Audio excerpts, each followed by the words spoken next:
What is up, my peeps? Joshua Smith here. Thank you so much for watching and tuning in to today's podcast. So today, you guys, as always, we've got just a straight up badass entrepreneur that we're interviewing for the show. This guy was played for the New England Patriots, NFL Superbowl champion, turned mega entrepreneur, coach, speaker, author. So this interview is mind-blowing. This guy will fire you up. It's a guy that I've known for about 18 months, and it's been an honor knowing him. It's amazing watching him. It's a guy that fires me up, so you guys are going to love this episode. But real quick before we dive in, just want to plug our sponsors, perfectstormnow.com, www.perfectstormnow.com, which is real estate agent specific lead generation software, very affordable, effective software that I use in my business. Also our 90-day mastery bootcamp. If you're ready to take your real estate business to a whole nother level, check us out, www.90daymastery.com. It's a 90-day experience where you're going through with me personally live about 50 hours of hardcore content that'll absolutely change your life and change your business forever. Also make sure when you're on GSDmode.com, checking out some T-shirts. No better way to get shit done than rocking a GSD shirt. And then real quick, you guys, too, make sure that you're sharing this show. Look, I get that not all of you are going to be able to jump into the programs and whatever. We get that. We understand that, and that's okay. But how you can support us and help us expand this show and continue to grow and continue doing what we're doing is by sharing the show. The show is growing at a rapid rate, but as you guys know with me, I'm never satisfied. I want it to be growing faster, right? So share any episodes that you enjoy. Tell people about it, dude. Let's go out there and create this thing into a freaking monster. All right, you guys, so with that being said, hope you enjoy this interview. Your mind is about to be blown. See you next time.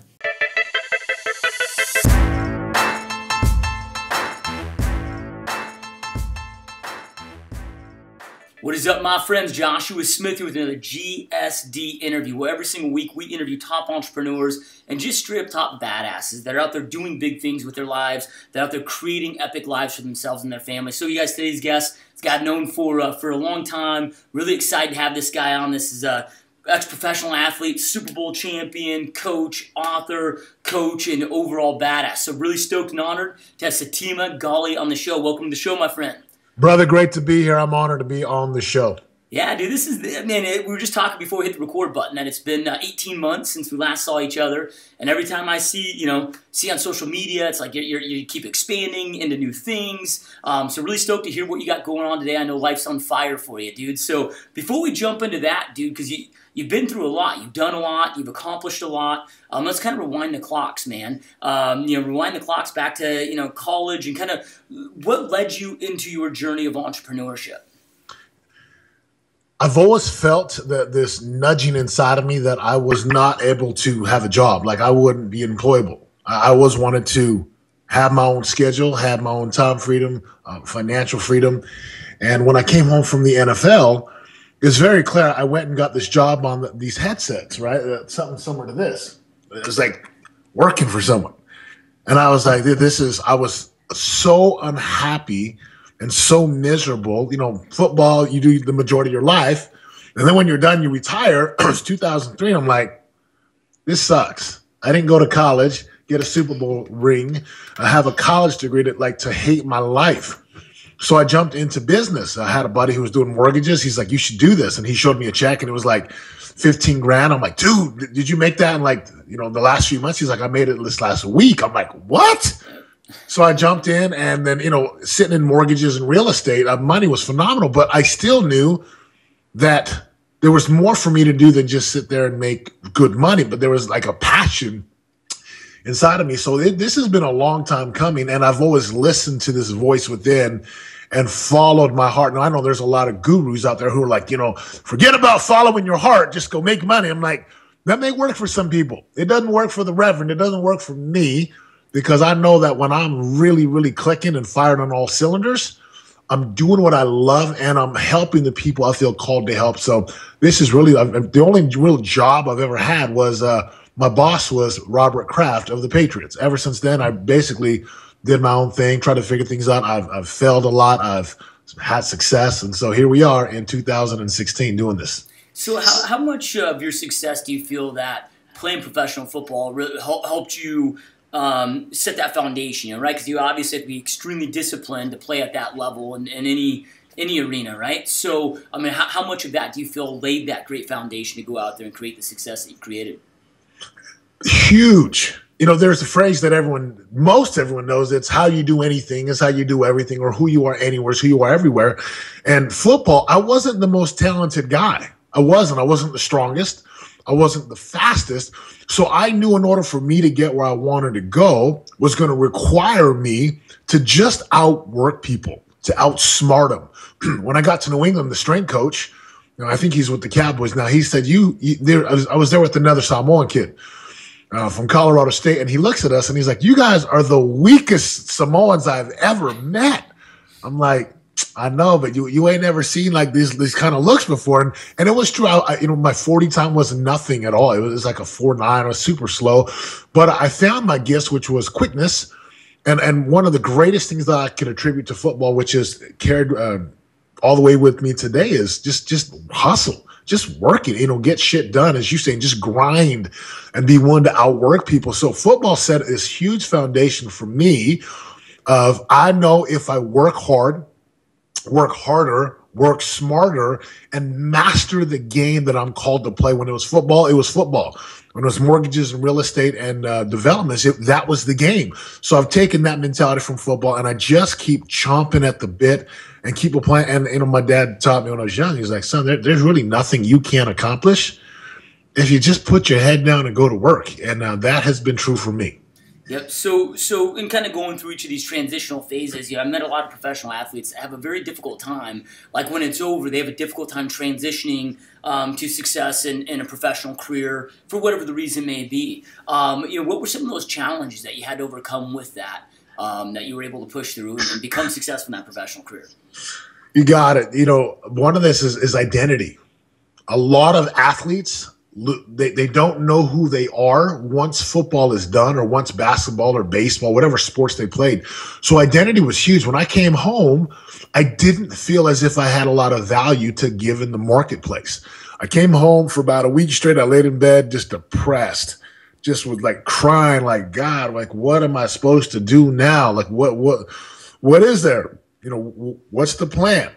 I ate ice cream and watched a lot of TV for about a week, and then I finally got up and was like, okay, I'm done mourning. Lamentation is done. Time to go to work. The first step really was just like, who am I? Like, what's the purpose of my life? The second one was realizing I had to start again at the bottom. And what I did is I took football and I basically put it on the shelf, and I said, okay, I was successful in football. Let me go and level up my mindsets and skill sets in something else. I'll apply all the principles from football: hard work, perseverance, determination, commitment, dedication. You know how the list goes. And I just decided to go start at ground zero and everything that I did. But I know a lot of athletes are going to struggle with, hey, who am I now?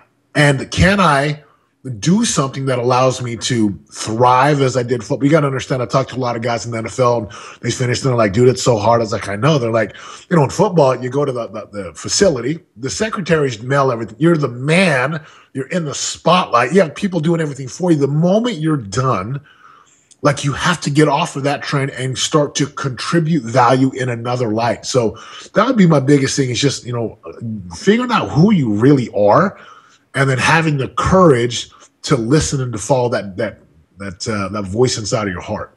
So, I know you coach a lot of professional athletes with that transition. What are maybe, because a lot of people, man, they have a very difficult time finding out who they are, figuring out what that internal identity is. What are kind of some quick tips that helps you find it, that you give some of your coaching clients?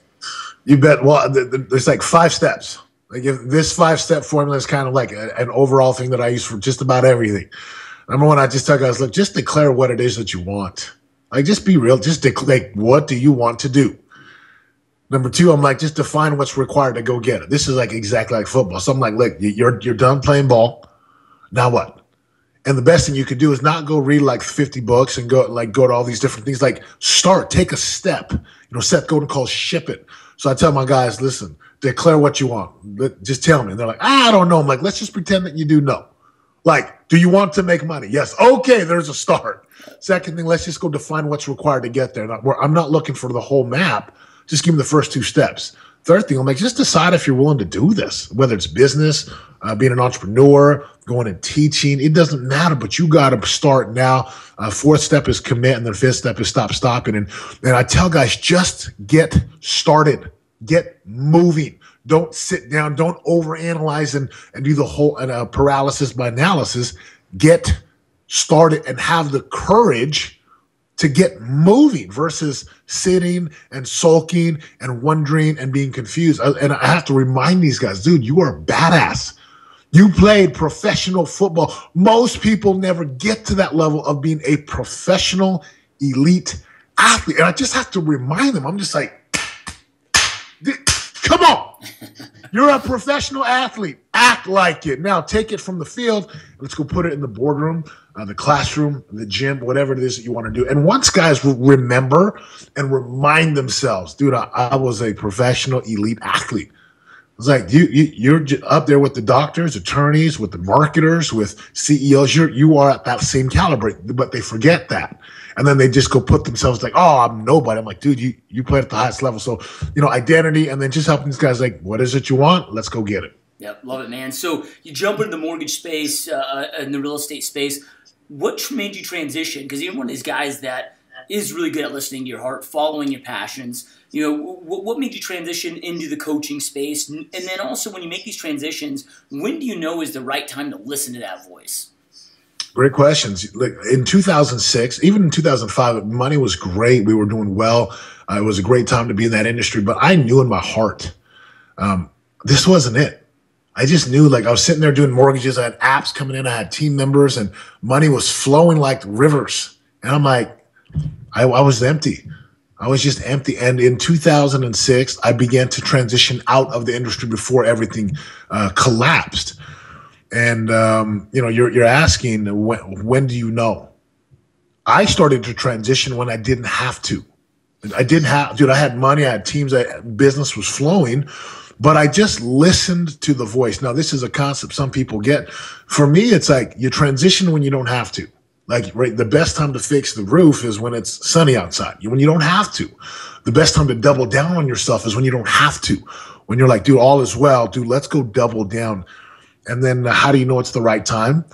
I really believe this paradigm, this perspective, for people who live in lack or scarcity, they're always looking at prosperity as this, like, I got to be in the right time, the right place. I got to find that hot tip, that hot stock. And I just tell people, when you have the right mindset, which you have, and you teach and preach, the right time is now, the right place is here. And when you become this powerful person who's got skill sets and mindsets, you pretty much can write your own ticket and print your own money. And I really believe if you'll just listen to the voice within that's guided, like, we all have these promptings and premonitions and these little, like, just these instincts of like, you should do this. And I felt that in 2005. I felt that in 2006.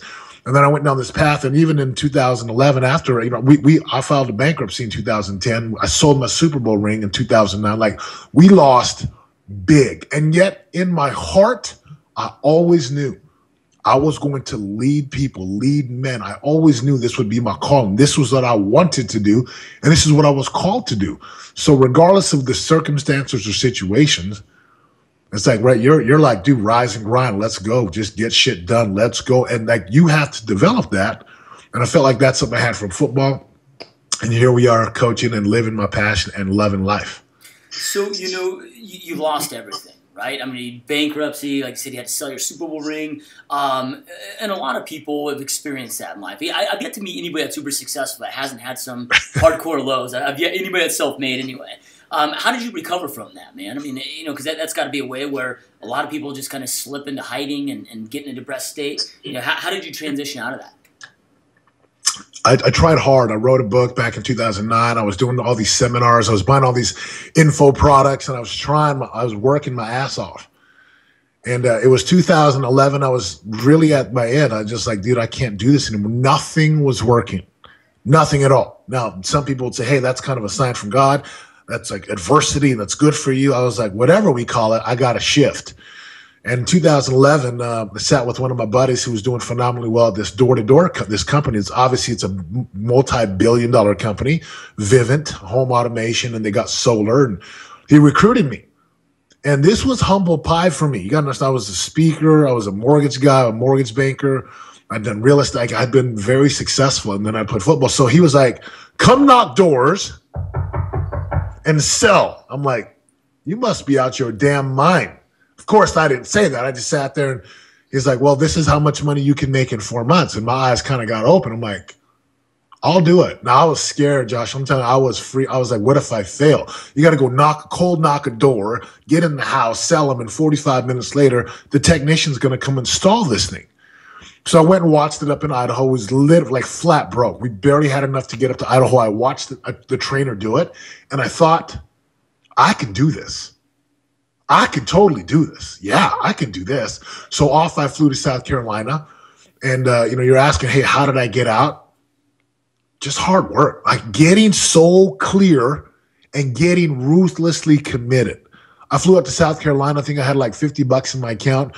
I get there and the apartments are provided, but I had no money for sheets and food, had nothing. I had to borrow money from the manager just to get started.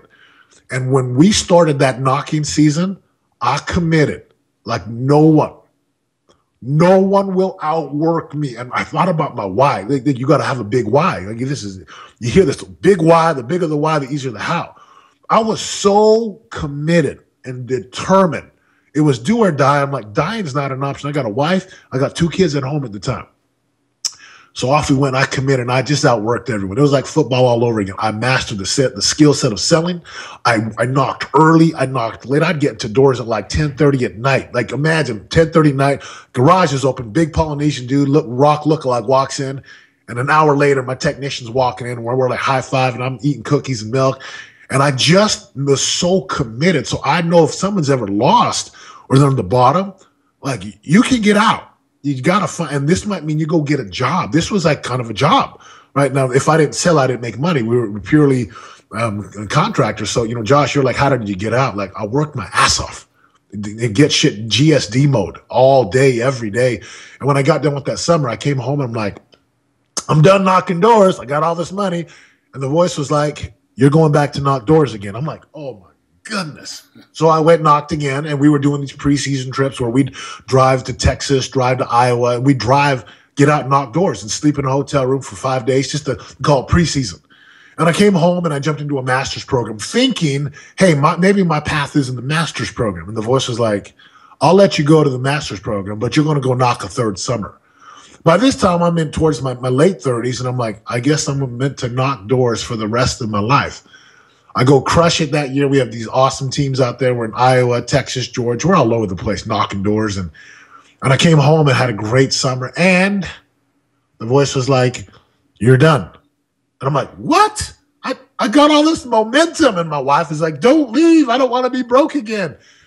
And I listened to the voice. I worked my ass off. Like nobody worked harder than me in those 3 summers.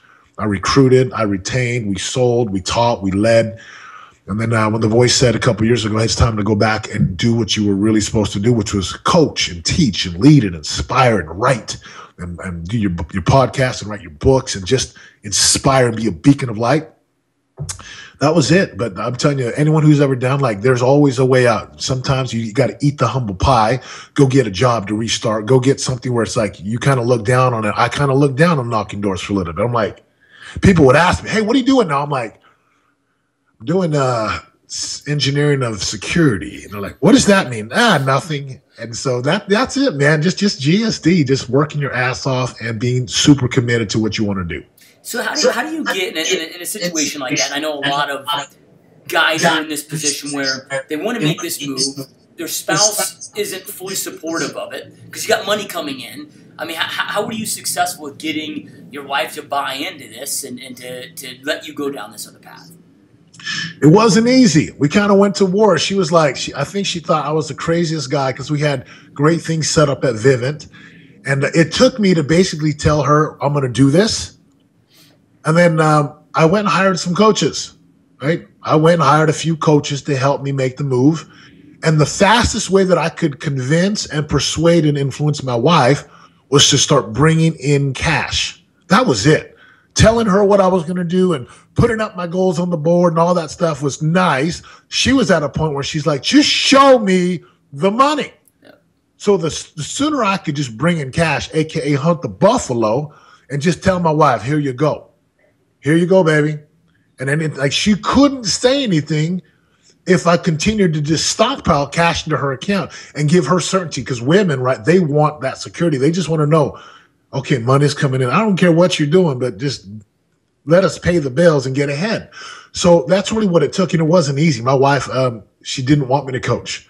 She was like, hell no. And I was like, hell yes. Just trust me. And I grabbed her by she dropped to her knees. She's crying. She's like, I don't want to do this. I grabbed her hands. I looked, it was kind of like a movie. I looked at her in the eyes. I was like, I got this. And as a man, you just have to be certain, like more than anything, if you can convince your wife, who knows all your bullshit, who knows like we're all liars and we're all like we got all these little, magical tricks. And she's like, I see through all your bullshit. I already know what you're about. I had to look at my wife, grab her by the hands and say, I got this. And she was basically like, cool, just show me the money. And once I started to consistently show her the money, she was like, cool. And every time she starts to get a little worried, I just like shove a bunch of money in the account. And she's like, I'm like, you're good. Here, in fact, open up your own account. You're good to go. So I'm telling for all the men out there who are like, I don't know if my spouse supports me. You better be damn certain if you're going to make this move that you can produce. Because the only way your spouse is going to support you is when the money starts to show up in the account consistently. Yep, love it, man. So you're one of these dudes, too. One thing I love watching you and I love about you is you're not about just banking cash, right? I mean, you're this guy that you take care of your health. You spend a lot of time with your kids and your wife. And it's something that a lot of male entrepreneurs, it seems like one of those things always goes. They're uber successful at business, then their health goes. They don't know their kids, and their marriage goes. And I know it's not easy, dude. It's a lot of work and a lot of intentional living. But how do you focus on all of it to ensure that something's not slipping? You get crystal clear. I get crystal clear about what it is that I want. No, my sons are 9, 6, and 3 right now. So it's like anything else, like Covey says, begin with the end in mind. I know what I'm building today is going to produce what I get for the future. So I know that I don't want to be the guy who has lots of money, overweight, obese, and ready to die. I don't want to be the guy that's like spiritually connected, but can't provide for my family. I wanted to be this, what I call a 4-dimensional superhuman being. So it really just takes planning every day. What I do is I address those things every day. I spend time with my kids every day. I have blackout times on my phone, typically 6 to 9 at night, like no phones, no laptops, no nothing. And I just get present. I got a big whiteboard over here. I do homework with my kids. Like I make learning fun. I'm like, well, I teach grown ass men how to change their lives. Surely I could teach my boys how to love doing homework. So we have a great time. We jump on a tramp. I take my wife on a date weekly. We talk weekly, daily. We plan as a couple. So everything I do inside of my business, I do with my family and vice versa, right? It's this holistic approach to living. And I'm telling you, like, it can be done. You really can do this. It's going to require you to sit down and map things out. But I use the tagline, the Reverend of the Revolution. I truly believe that a man can prosper, man and a woman can prosper in all facets of life if he or she is willing to do what's required and cut a lot of the unnecessary stuff out. So I date my kids, I date my wife, I work out daily, I meditate, I pray, we go to church. Like and that's my life. That's what I want. And when you want something and you're committed to it, well, you'll do what's required to go get it. Yep, I love it, man. So, I find that good becomes the worst enemy of greatness, right? It's so easy to get comfortable in this, it's good enough, and we stop leveling up in life. What are some things that you do to ensure that you're never getting comfortable? Because you probably could. You probably could take the foot off the accelerator and be like, I'm pretty good, money's good, let me chill for a little while. What do you do to make sure that you're always leveling up? Great question, man. Biggest thing is big-ass outcomes. Big outcomes, BHAGs, right? The big, hairy, audacious goal. What I found to be true for me is when I have an outcome that's big, that requires me to grow and expand, I can't ever be comfortable because now my mind becomes fixated on bigger, faster, stronger. And people say, oh, you're just so greedy. I'm like, this has nothing to do with greed. It has everything to do with expansion. You're either expanding or contracting. So I live these 90-day challenges. I just live these 12-week years. And every 12 weeks I reset. So right now I've got some big outcomes for Q1 of 2016. And I shared them. I put things up on the board. I've shared with my sons what my outcomes are. I've shared with my wife. They write their goals down. And I attack life on all four quadrants. I got goals for physicality. I got goals for spirituality. I've got goals for my relationships with my wife and my kids. And then obviously I have goals for business and financial goals. And those are all part of the 5-year, 10-year, but I work in 90 days because it's predictable. 5 years is not predictable. Even 1 year is not that predictable, but I can predict 90 days pretty well, but that's it. And then this phrase, you hear from other men, go to war. I go to war. I put the panic and the pressure and the pain on myself. I rile myself up, and I'm the hardest on myself because I know if I get complacent, I'm going to die. It's a fact. I'm not going to move forward. So I find ways to just challenge my body. I'm doing this thing in the end of March called 20X. And it's a 12-hour SEAL fit. Like, they're going to beat the hell out of us. And then after that, I kind of have an idea of what I want to do after that. And I got goals, and I just want to expand and create as much value for people. So you talk about, not getting complacent. Tell people, set big ass goals. Like, set some outcomes that really make you stretch, but that you're excited about. Don't set outcomes just because someone said, right? Set outcomes that are your outcomes that get you, like, when, this morning I got up at 2:30. I mean, I know you're like an early riser, but this morning I got up at 2:30. I couldn't sleep. What did I do? Woke up, busted out the laptop, did some work, was writing my book and doing some things. Then about 5 o'clock, I was like, cool, let me go back to bed. Went back to bed for an hour, got up, gym, family, breakfast, take my kids to school, and here we are. And so if a man or a woman can have something that they're working for, that they want to become, they want to create, and then they just have fun with it. I'm not that kind of guy that's like, it's always got to be serious. I'm like, dude, like, enjoy the journey, but man, put the panic, pain, and pressure on yourself. Yep.